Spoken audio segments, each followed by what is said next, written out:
There's something that I always make the same mistake. Every single Rosh Chodesh. Every Rosh Chodesh, I will never forget to say Yalav Yavo in the morning prayer and the afternoon prayer, but I'll always forget to say it in the evening prayer. Why? Because if you forget it in the evening prayer, you don't have to repeat it. Wow. So subconsciously, I know that, and I forget it. I forgot it tonight. I forgot it last night. I didn't forget the morning prayer, Yalav Yavo. I didn't forget the afternoon prayer. I didn't forget yesterday. I'm not going to forget tomorrow. But I forget the evening one because subconsciously I know I don't have to repeat.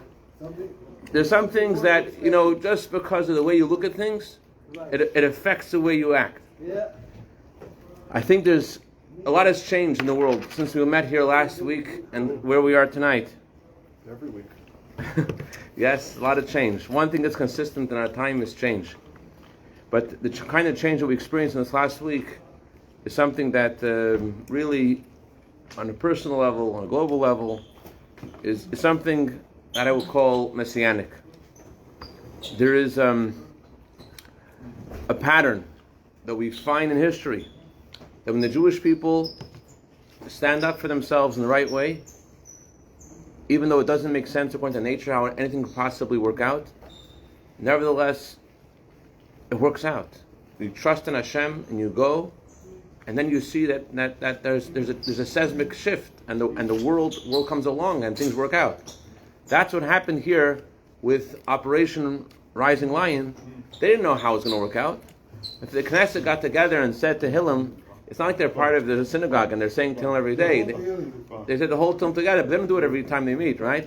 They realize this is something which is in the realm of beyond nature. And yet they decided we have to do what Hashem wants us to do. We don't know how it's going to turn out, but we have to trust in Hashem. That's what their attitude was. And he doesn't know the second consequence. What's going to be after. Right? Nobody knew. But what happened was that there was a seismic shift in the victory of the Jewish people, and unfortunately they didn't finish the job. As Rebbe said, when Israel was warring against Syria, if they would enter Damascus and conquer Damascus, that would have had such an effect on history. But Israel didn't have the wherewithal to go all the way to Damascus. Similar thing happened over here, that they went and they stopped, and had they finished the job, it would have been but Baruch Hashem, to thank Hashem for the kindness of Hashem, that we see that there was a tremendous threat to the Jewish people that was completely obliterated. But we're not there yet. But what I want to say is that our perspective on things affects the way that we feel, not just the way we feel, but the way the world looks at us. Like, about how Yankel wanted to become this Indian chief. You know about Yankel's Indian chief. You know about this, right? Yankel sees in this advertisement that this Indian tribe is looking for a chief. What does the chief got to do? He got to predict the weather. So Yankel's like, I could do that. But he tries. Why not? He says, to the Indian chief, you got to tell us what kind of weather it's going to be. He says, weather? What do you mean? We want to know Pasim L'chaim.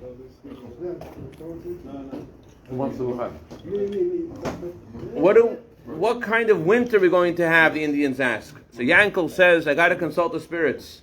So he goes out of the Indian compound, he takes out a cell phone, and he calls the weather bureau. It's going to be a cold winter. So the Indians start chopping wood, it'll be a cold winter.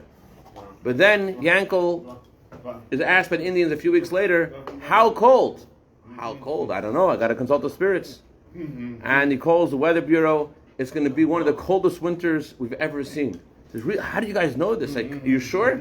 Of course we know this. The Indians, for one thing, are chopping wood like crazy. So this is really the truth. It says in the Torah, Hashem puts the whole world in the heart of the Jew. And our perspective changes things. Our trust in Hashem, our courage, has a major effect in the world. And not just like we could point to Netanyahu, we could point to the Knesset, their mistakes.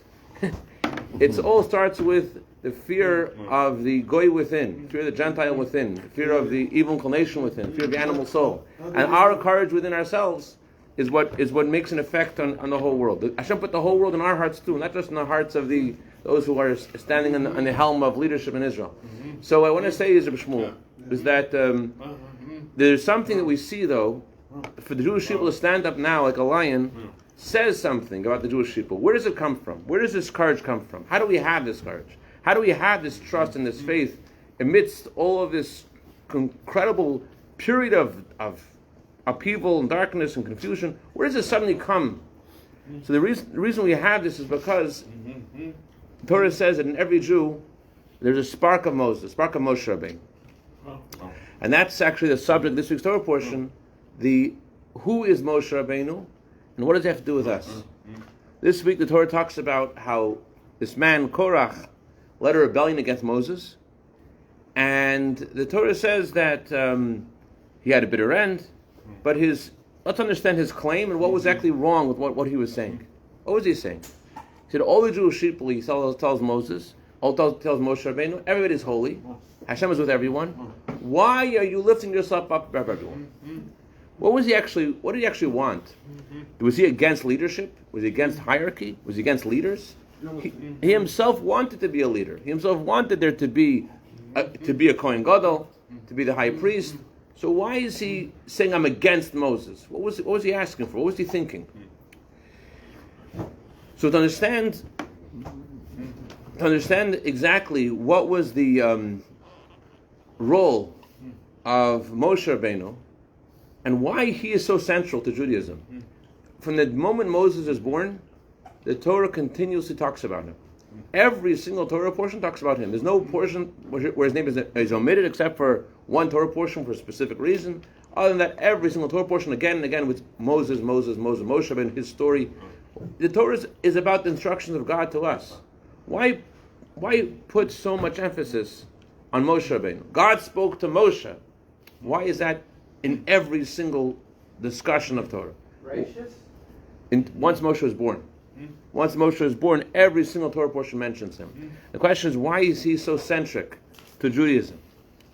So let's go back to our first encounter directly, face to face. Every soul was there, Mount Sinai.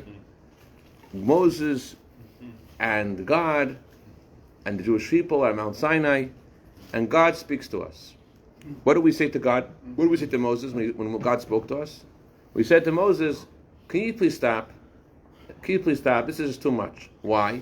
Because when God spoke, our souls left our bodies. It was very intense. So we asked God, can you speak to Moshe instead? And Moses agreed. They're right. God says, they're right. You should speak instead of me. I'll speak to you, and you speak to them. So why were they right? Why was they right? You would think you should want to hear from God. And instead, no, God says, this is the way it has to be. So to understand this, there's a word the Torah uses at Mount Sinai. The word is, Mount Sinai was full of smoke. The Hebrew word for smoke stands for Olam Shel Nefesh, space, time, and soul. Hashem is telling us a formula of how His holiness is brought to the world. There is the holiest place in the world, Jerusalem. In the holiest place there is the temple. In the temple is the Holy of Holies. And from that space, Hashem's holiness shines the rest of Jerusalem and the rest of the world. It goes through the whole world through that one space. That's the center of Hashem's holiness. That's how it is in space. In time, tonight's Rosh Chodesh. What do we call this Rosh Chodesh? We call it the head of the month. Why not call it the beginning of the month? What's the first day of the Jewish calendar called? Rosh Hashanah, the head of the year. Why not the beginning of the year? Why not New Year's? Every other culture calls it New Year's. Why do we call it head of the year? Because Hashem puts the holiness of Hashem in the first day of the year. That's like the battery of energy for the entire year. And from that day, there is a energy that's sent to the head of each month. And from the head of each month, there is energy that's sent to every individual day. So it can't go directly into the world without the temple. It can't go directly into every day of the year without Rosh Hashanah, because it's too intense. It has to go through the head of the month. So too is this also true in regards to the Jewish people. There is, in every generation, starting with Moses, Moshe Rabbeinu was called the first Rebbe, the head of the Jewish people. And from his soul, Hashem sends holiness to all the Jewish souls. In his soul, there is a spark of every Jew, and in every Jew there's a spark of him. Just like Hashem sends holiness to the world through the temple, and from the temple it shines to the rest of the world. And just like Hashem sends holiness to the first day of the year, from the first day of the year it goes to the rest of the year, so too in the souls of the Jewish people, there is a leader of each generation, and his soul, in order for us to be able to contain Hashem's holiness, it has to go through a filter. But the filter of Moshe Rabbeinu is not in a way that it blocks the holiness of Hashem. It's in a way that it presents it to us in a way that we could hold on to it, in a way that we could own it. So this explains sort of like a funnel. It's not a filter that just a funnel that brings down directly in a transparent way Hashem's holiness. It says in Tanya this fascinating idea that brings us home. It says in Tanya, in Devarim, God says to us, Moshe Rabbeinu tells us, in the name of God, Va'ata Yisrael, now Jewish people, Ma Hashem Elokecha she'en l'mach. What does God ask of you? What does God ask of us? Anyone know? Anyone remember to fear Hashem. It sounds like Shimon, it sounds like an easy thing. All I'm asking you is, just fear me, just have reverence for Hashem. All I'm asking you for you is, tachfif, just giving you a deal, a discount, just fear Hashem. So the Gemara asks, whoa, tachfif nadarim. The Gemara asks, it's not a tachfif, it's not a deal, it's not a discount. This is a big thing. You're asking for a big thing. It's bazorg, Muhammad. Why are you saying it's easy? It sounds like it's like a walk in the park. So the Gemara answers, it's easy for Moshe Rabbeinu. For a big person, it's for $1 million, a lot of money. Well, for a billionaire, it's not as much as it is for someone who's not a billionaire. So, but for Moshe Rabbeinu, who is a spiritual billionaire, it's easy. But the Alter Rebbe asks in Tanya, God is not just talking to Moses. God is also talking to every one of us. So the question is, so how can God say that it's just a little easy thing? It's a big thing for us. And the answer is, says the Alter Rebbe, according to Zohar, that there is a spark of Moshe Rabbeinu in every generation. And not only that, but in every Jew there's a spark of Moshe Rabbeinu. Every one of us has a spark of Moshe Rabbeinu. And because of the spark of Moshe within us, that's why it's possible for us to actually feel Hashem's presence in our life in a very real way. Because we have a spark of Moshe in us. So our question was, how do we maintain this integrity, this strength, this faith in Hashem? We have to figure out how to activate that spark of Moshe Rabbeinu in us. So let's understand a little bit more about Moshe's response to Korach. Moshe said to Korach, when Korach said, everyone's holy, why are you raising yourself above everyone? What did Moshe tell Korach? And remember? Boker v'yoda Hashem et hashalo. Let's wait till tomorrow morning. Tomorrow morning, God will make known who is supposed to be the high priest, who's not supposed to be the high priest. Wait till tomorrow. Tomorrow we're going to have this event where everyone will offer incense, and the one who God chooses, he'll be the one, we'll know who God chose. Wait till the morning. What was Moshe answering Korach? What was he telling Korach? The word morning in Hebrew is associated with light. Korach was saying, I agree that there has to be leadership. I agree there has to be leadership. My problem, Korach said is, why is there such a thing as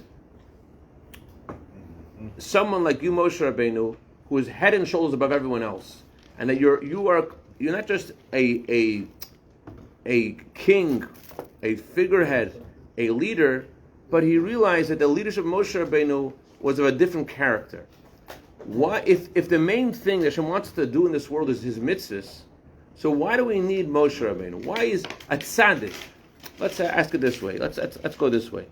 What do you think a tzaddik is? What's a tzaddik? What's the first thing that comes to mind when you hear the word tzaddik? Say tzaddik. What do you think of? What do you think of when you hear the word tzaddik? What comes to mind? Huh? Rebbe. What is Rebbe? Let's use the word Rebbe. What's the first thing that comes to mind? What do you associate the Rebbe with? What am I supposed to what? What do you associate Rebbe with? Holiness. Holiness. Huh? Yeah. What is Rebbe? What is it? 5 minutes. Challenge. You're saying Shimon. People think that tzaddik is like an ATM machine. You go to the tzaddik, he prays for you, you get blessings, and it's true. A tzaddik prays and tzaddik gives blessings. That's true, but that's not what a tzaddik is. A tzaddik, a rebbe, is called. The word rebbe has 3 letters. The 3 letters are Rosh B'nai Yisrael, the head of the Jewish people. What's the role of the head in the body? The head is, first of all the energy of the body comes from the mind, from the brain. The brain disseminates energy to the rest of the body. Not only that, but the brain governs every single action of the body.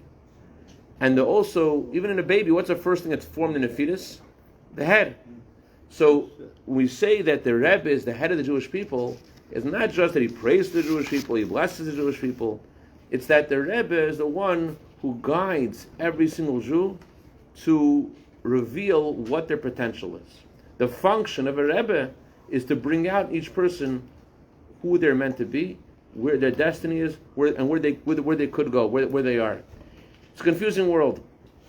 I was talking to someone today, and I asked them how come they're not pursuing their soulmate, and they said, actually I shouldn't have started the story, but I have to finish now that I started. They said because they're not sure they're interested in someone of the opposite gender, maybe they're interested in someone of the same gender. Mic drop. So, but they were very sincere and very objective, and they were able to hear these words, which most people can't. They're very sincere, very objective, a lot of integrity. The words I said were, the words are easy to say. What was impressive was how they resonated. I said there is your deepest voice and there's noise. You have to focus on your deepest voice, your destiny, not your mood, but your destiny. Mm-hmm. And I want you to make a resume for yourself. You're looking for someone, and you're going to find someone. Don't give up. Mm-hmm. And they took that. And they're going to do that. They're going to make the resume and find someone of the opposite gender and get married and to fulfill their real destiny as a Jew, which Hashem commands every Jew to find their soulmate.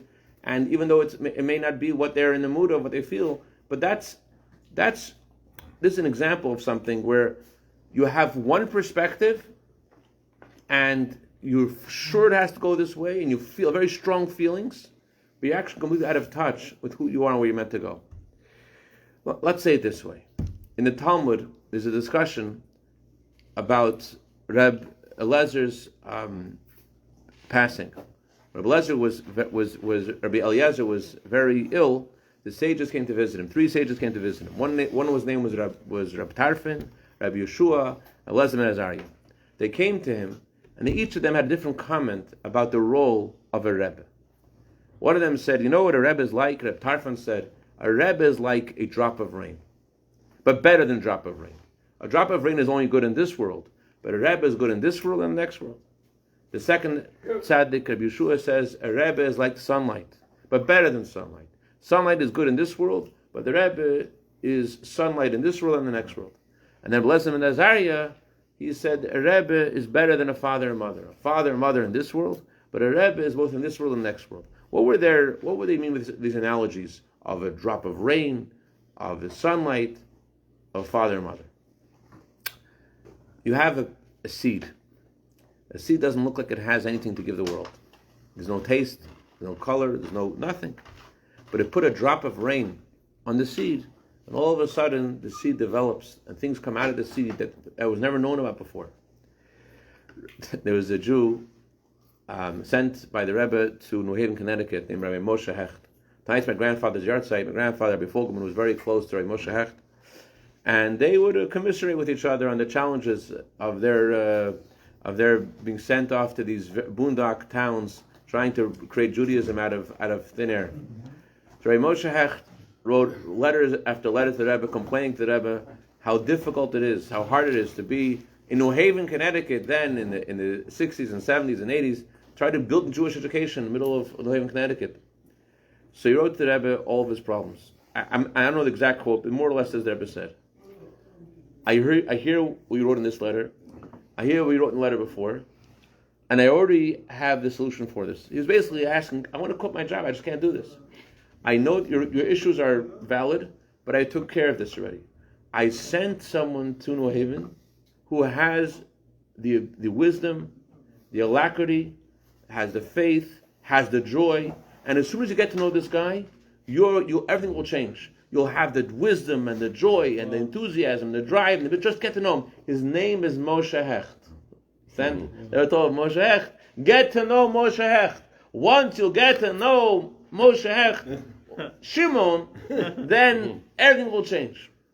What did they tell him? They told him that you're not realizing who you are. That's the idea of a drop of rain. That there's something in you that has to be cultivated. Rabbi Steinsaltz, over shalom. Incredible person. Time magazine called him the mind of the millennia. Once in 1,000 years, there's someone as smart as Rabbi Steinsaltz. That's what Time magazine said. Steinsaltz had 3 different projects he wanted to focus on in his lifetime. He wasn't sure which way to go. So he asked the Rebbe, do I do A, B, or C? So Steinsaltz is a bit of a scientist. He knew a lot of different wisdoms. He said, when you put a lot of pressure on a liquid, it turns into a gas. Is that correct, Baruch? Am I saying it scientifically correct? Does that make sense? Yeah. So he said, what did Rebbe answer him? A, B, or C? No, what did Rebbe say? A, B, or C? No? A, B, and C. A, B, or C. A, B, and C. So he said that a solid has its parameters and borders. A liquid has its parameters and borders. But when you put enough pressure on them, then they turn into something else. He says, imagine an eagle that's raised with a bunch of ducks. And it thinks that it's a duck. It eats like a duck. It drinks like a duck. It plays like other ducks. And one day it flaps its wings. Like, you know what? I am not a duck. I'm not a duck. I could fly. He said that's what he felt like. He met the Rebbe, and the Rebbe told him, what are you talking about? 1, 2, or 3, A, B, or C. You can go. You can go. And you know what he did? Steinsaltz. Amazing things. Among other things, he translated the entire Talmud into Hebrew and into English. On the side. I don't know if that was A, B, or C, or something else. But that's the idea of a drop of rain. That he reveals the potential of a Jew. Then there is another analogy that Rabbi Yeshua said, Rebbe is like the sunlight. What does sunlight mean? Sunlight, unlike a drop of rain, which brings out the potential, the sunlight just shows you what's there. Rabbi Shimon Zalman Auerbach, shalom, he led the yeshiva in Eretz Yisrael, Kol Torah, and he was once walking with the students. Where is it? He was where's Kol Torah? You know what Kol Torah is? Cleveland. No, in Israel. In Israel. In Israel, Kol Torah. Israel. Well. I don't remember which city it's in. Okay. So he's by the Kotel. He's by the Kotel, and he walks. It's Friday, and there were a bunch of Chabad boys putting on film with people, and he stops and he's watching them. He's watching them, and he's very impressed. He's marveling at them, and his students like, "What's the big deal?" What's the big deal? Because there are many rabbis who believe in Hashem a lot. They believe in Hashem deeply, but the Rebbe believes in a Jew. Who would have thought you can go over to a Jew and say, hey, would you like to put on tefillin? The guy doesn't keep Shabbos, doesn't keep kosher, doesn't go to Shalom Yom Kippur, and he'll say yes. That's the idea of sunlight. Sunlight means it reveals what's there already. It's not changing anything, it's showing what was there the whole time. And also, Rabbi Elazar ben Azariah said, what is a Rebbe like? A Rebbe is like a father and mother. A father and mother create something new. There was a prominent rabbi living in Elizabeth, New Jersey, a very prominent author. You heard Rabbi Pinchas Teitz. Pinchas Teitz is a very prominent rabbi, a Googleable rabbi. I'm Googleable too, John. Just respect. Rabbi Pinchas Teitz, he was a very prominent rabbi and author, and because of his position, he was invited to carry out various missions in Soviet Russia before the Iron Curtain was lifted. And because of this, the Rebbe would often send with him to Russia various religious artifacts that they were needed deeply in Russia, like sidders, like tefillin, like chumashim. And so one of his trips, he didn't know how the Rebbe knew when he was going, but the Rebbe somehow knew. One of his trips, the Rebbe's secretary, Rabbi calls him, and I heard the story directly from Rabbi Groner. We heard it from Rabbi Teitz. It's a true story. I wouldn't believe the story. I heard it. It's just an incredible story. But I heard from Rabbi Groner, alav shalom, several times. He says, Rabbi Chadakov calls him up and says to him that the Rebbe wants you to also bring a Tanya. He was like, a Tanya? I don't think so.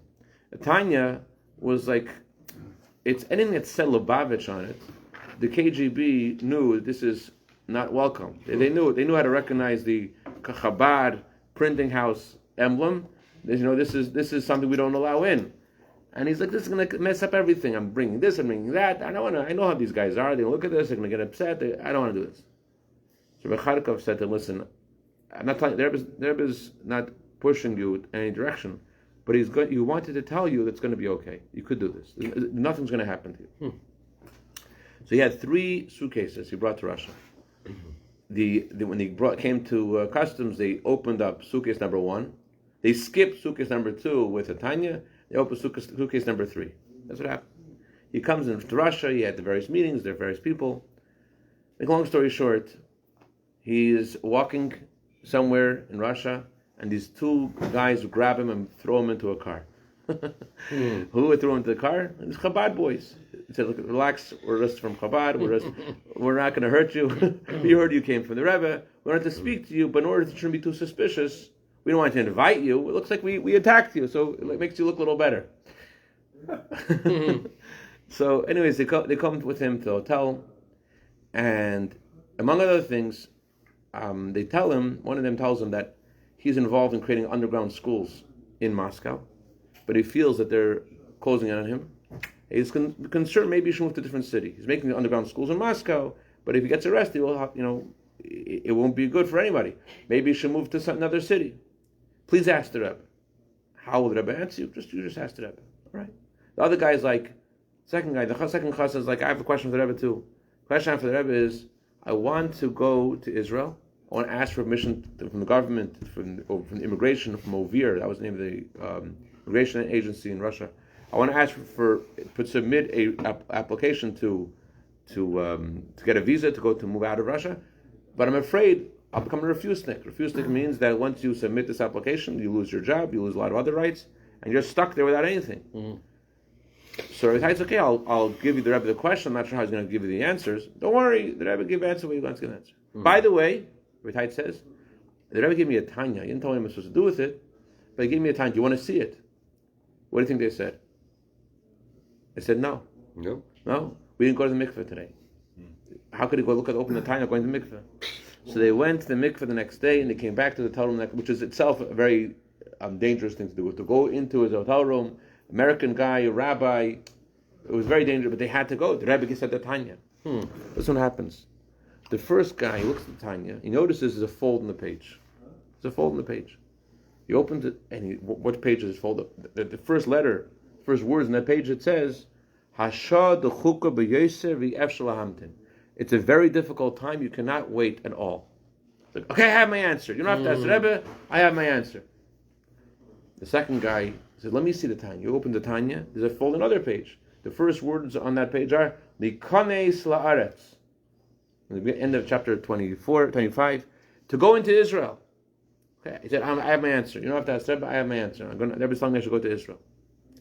Now, Rabbi is not from the Chassidic persuasion, the opposite from Ray Litvische, but he looks at these guys like a lot of faith these guys have, but they're a little bit, Anyways, he comes back to New York, gives Rebbe a report of what happened, and Rebbe wants to hear more. He doesn't know what he wants. Oh, he tells Rebbe this funny thing, I took your Tanya and nothing happened, Baruch Hashem, but funny thing with these guys, they looked at it and they noticed these folds. And Rebbe said, that was my intent. Rabbi Teitz, he said, this is what made him into a chassid Rebbe. You saw, as Rabbi Lezman Azariah says, a Rebbe is like a father. The connection, the love that he has to every Jew, no matter where they are in the world, it opened up something in him. He realized something different. There is, imagine the world without the Rebbe's emissaries. Imagine the world without the Chabad centers. Just this past week, there's 7,000 Israelis stuck in Cyprus, and they have nowhere to go. What happened to these 7,000 Israelis? Oh, Chabad. This is just the love of the Jew. Love to every Jew. Someone once asked the Rebbe, how is it you don't get tired? You give $1 every Sunday, 1,000. The Rebbe said, when you count diamonds, you don't get tired. But you do get tired, you count diamonds, if they're not yours. If they're your diamonds, they don't get tired. So the Rebbe is not just counting diamonds, but the Rebbe, every Jew is his own diamond. Wow. And this is what Moshe told Korach. Boker v'yoda Hashem. In the morning, Hashem will announce this. What does this mean? Moshe told Korach, it's true, a mitzvah is a mitzvah. But Hashem doesn't just want a mitzvah. Hashem wants it to be luminous mitzvahs. Mitzvahs full of light. And that is what you receive when you by connection to the Rebbe. Your connection to the tzad, the connection to the Rebbe, it brings out in yourself your inner light, your inner strength. A mitzvah could be a mitzvah. It's Hashem's will. But are you doing a mitzvah because of a selfish motive? Are you doing a mitzvah because you want to connect to Hashem? I'll conclude with this. The Gemara says, the soul comes to the world to do tshuva and good deeds. What's the order here? Tshuva and good deeds. It would seem, do good deeds. If you screw up, do tshuva. But it says, do tshuva and then good deeds. What's going on? So the Alter Rebbe says, there aren't good deeds without tshuva. Why? Because tshuva doesn't just mean repenting. Tshuva means to feel I want to be closer to Hashem. And a mitzvah could be done, I did it yesterday, the day before. Or mitzvah could be done as I want to be close to Hashem and therefore I'm putting on the film. I want to be close to Hashem, therefore I want to give tzedakah. You feel something in the mitzvah. So that is what Moshe Korach, Boker of Yod Hashem. Hashem wants it to be Boker. Hashem wants it to be light in the mitzvahs. Hashem wants a home in the world. The reason the soul is brought to the world is to bring Hashem's holiness to the world through mitzvahs. But what kind of mitzvahs? What kind of home is it? You can have a home, and it's a lousy home. And the goal of creation is Hashem wants to have Boker, a luminous home. And V'yoda Hashem, we should know Hashem. And that is why Hashem gave us the Rebbe. Hashem gave us a tzaddik, who was like the Beis HaMikdash, the source of the holiness of the world, and like the Rosh Hashanah, which is it brings kedusha every day. So too in souls, the tzaddik is not just the guy who gives blessing to people. The tzaddik is the Rebbe is the one who is the head of the Jewish people, and through his learning his Torah, you activate your connection to Hashem. You bring out your potential. There's learning Torah in general, but there's learning something special about connecting yourself to the Moshe Rabbeinu inside of you, to the spark of Moshe inside of you. When you learn the Rebbe's teaching and engage in the Rebbe's instructions, in the Rebbe's campaigns, and you get connection with the Rebbe, it's something different, something special. That's what I wanted to share tonight. God willing, plan is to leave to New York Motzei Shabbos, going to be by the Ohel. If anyone would like to send a letter to the Rebbe, it's another great way to connect with the Rebbe. Be happy to bring it. But the main thing is we shouldn't have to wait till Gimel Tammuz, that's Rosh Chodesh Tammuz, we should see the Emes Geula, Karav Mamish. Chaim Chaim Bracha. Amen.